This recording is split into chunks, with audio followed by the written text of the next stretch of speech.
Hey guys, এইটো মা কোকৰাঝাৰ যোৱাৰ দিনাখনৰে ভিডিঅ' হয় আৰু এইপিনে মাহঁতে ট্ৰেইনত উঠি কোকৰাঝাৰ অভিমুখে গৈ আছে আৰু এইপিনে কোকৰাঝাৰ আহি পালে এতিয়া মাইনাৰ ৰুমত আছে তো এতিয়া গোটেইকেইটাই খাব ধৰিছে কৰ্ণ আৰু চাহ তাৰপিছত গধূলিকে দুজনীয়ে মাক ফুৰাব লৈ গ'ল আৰু সেইদিনা আছিলে খ্ৰীষ্টমাছ তো তাৰ কাৰণে মাক লৈ গ'লে চাৰ্চলৈ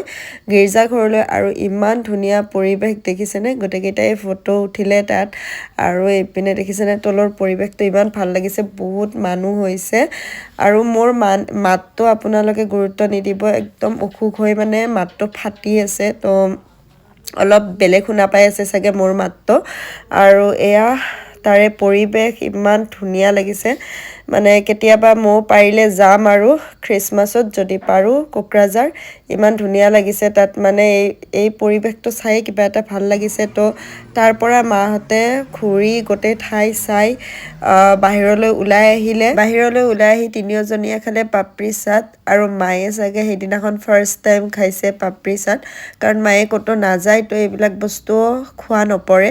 তাৰপিছত মাইনাই লৈ গ'ল মাক বিশাল আৰু বিশালত সেইদিনাখন মায়ে বহুত বেছি শ্বপিং কৰিছিলে দেই গাইজ